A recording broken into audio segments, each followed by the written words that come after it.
Hindi? Susie, tara na. Naniniwala ako sa'yo. Kaya mong gumawa ng napakagandang cake. Mukhang nagawa ko. Tingnan mo dito. May button dito. Pipindutin ba natin ito? Siyempre, ano kaya ang mangyayari? Monica, natatakot ako. Ang liwanag. Ano ang... Nasaan tayo? Sa tingin ko nagsisimula na akong maintindihan. Ito ay isang bagong hamon. Kamusta? Sa inyong lahat.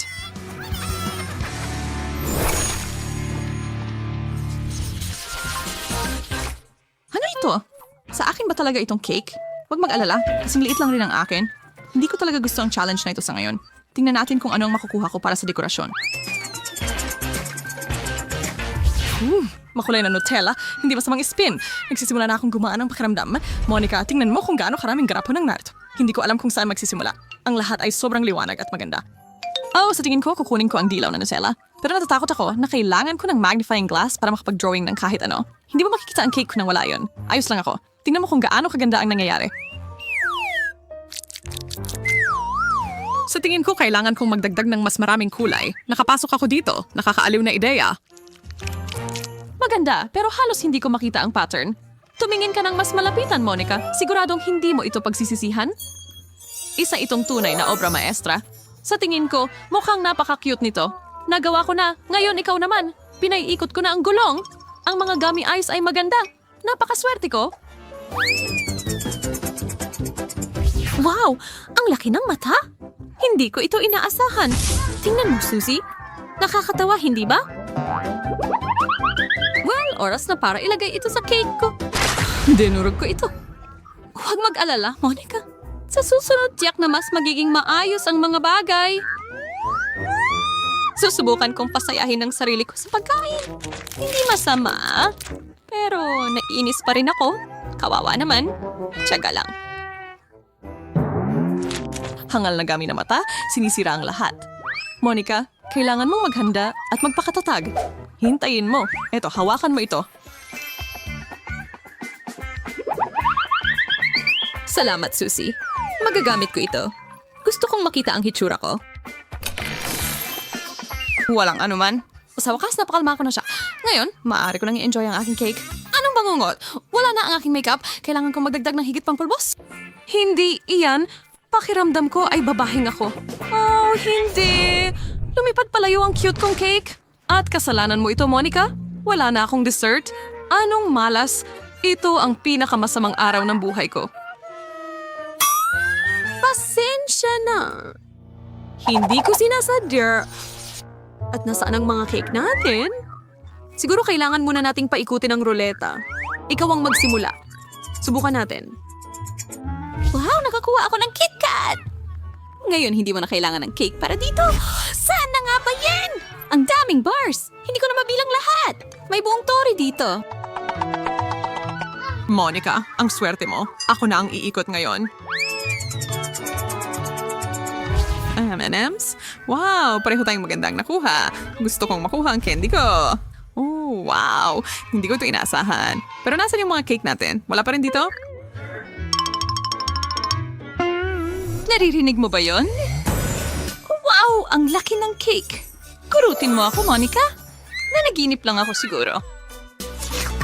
Talagang parang ganun. Hindi ba? Mukhang masarap itong cake. Mga tips sa pagdekorasyon muna. Magsisimula ako sa bar na ito. Pero, ang lahat ng iba pa ay babagsak. Kahit na talagang kahanga-hanga iyon. Oh, alam kong mamamangha ka. Sige, simulan na natin ito. Oh, tsokolate. Banal ito? Hindi ko matiis? Gusto kong kumain. Well, ngayon hindi na ako makapigil. Ang tsokolate ang palaging pinakamalaking kahinaan ko. Ayokong guluhin ka, pero dapat kitang paalalahanan na ang mga KitKat mo ay para sa iyong cake. Talagang alam mo kung paano sirain ang saya ko, Susie. Sige, ayon sa sinasabi mo, nilalagay ko na ang mga bar sa aking cake.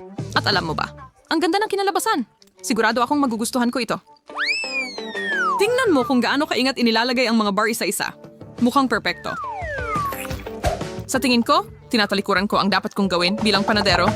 Talagang magaling, Monica. Magaling na trabaho. Ngayon naman, ang aking turn. Gagawin ko pang mas maganda ang aking cake at ang makukulay na candy ang tutulong sa akin. Ibubuhos ko lang sila sa ibabaw at tapos na ako. Wow! Tingnan mo, nagbabago ang anyo ng cake ko sa harap mismo ng ating mga mata. Ngayon mas mukhang maganda pa ito kaysa dati. Yan na. Isang obra maestra ito. Wow! Tama ka, hindi ko maalis ang mga mata ko dito. Napaka-chocolate at makulay. Sa tingin ko, oras na para tikman ito. May hawak na akong tinidor at kutsilyo. Pero, ilakay mo na muna ng close ang kandila. Hindi mo pwedeng simulan nang wala ang mga ito. Regalo sa akin ang cake na ito. Tingnan mo, kaarawan ko ngayon. Ang kalimutan ko ng lubos iyon. Huwag kang malungkot.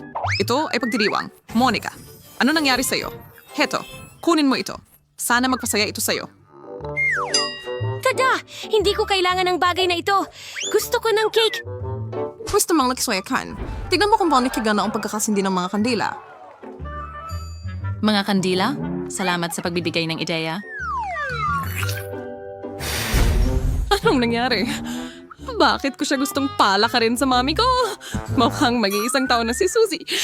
Eto, huwag ka lang umiyak, please. Sarap! Ngayon sigurado akong hindi na niya ako pipigilan sa pagkain ng buong cake. Buti nga sa'yo, Sakim. Hindi ko na kailangan ang mga kandila na ito. Interesado lang ako sa candy, tsokolate at ang mismong cake.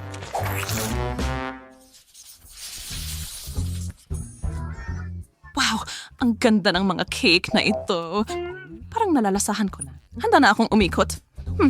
Anong ginagawa mo, Suzy? Bilisan mo. Sige. Medyo nangangarap lang ako. Makakakuha ako ng roses na frosting. Astig. Sigurado akong babagay ito sa cake na ito. Wow. Ginawa ito gamit ang mga presa. Anong kaaya-ayang sorpresa? Gusto kong subukan ito. Napaka-krema at tamis. Maligayang bati. Ang galing. Tama yan. Gusto mo bang tikman, Monica? Oo, syempre. Maraming salamat. Ikaw ang pinakamahusay. Mukhang talagang kaakit-akit. Maaari kong kainin ito nang walang katapusan. Ngayon, inaasahan ko na ang susunod na iikot ng ruleta. Dilaw o berde? Kawili-wili. Sana hindi ito mas malasa kaysa sa iyo. Saan na ba ito? Ano ang pagkakagawa sa iyo, Monica? Hindi ko pa alam, pero mukhang maganda. Handa na ang lahat para palamutian ang ating mga cake. Simulan na natin. Magdodrawing ako ng maraming maliliit na bulaklak ng cream. Ako rin para mag-complement ang ating mga cake sa isa't isa.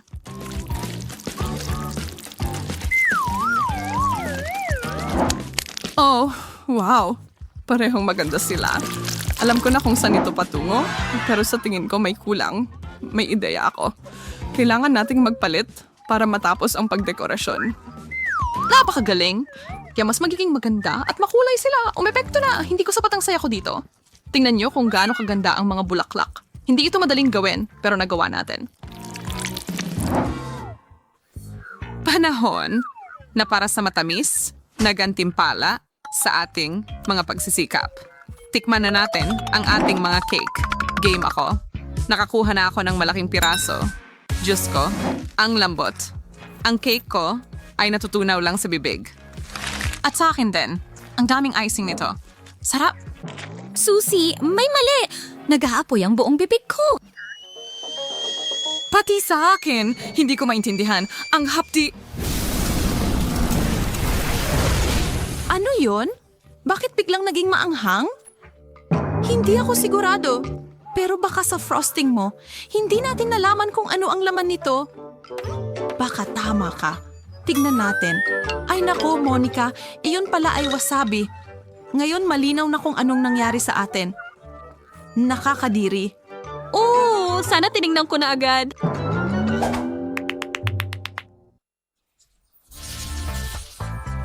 Anong gandang kulay? Gusto ko ito. Pwede ko bang iikot ang gulong muna? Nagkatotoo ang hiling mo. Tingnan mo, ngumiti talaga sa akin. Nakuha ko ang cotton candy. Panalo! Pwede ba akong makishare dyan? Hindi. Ito ang treat ko at idadagdag ko ito sa aking cake. Humahaba ito. Mukha itong sapot ng gagamba. Sa palagay ko, bumabagay ang kulay na ito sa aking cake.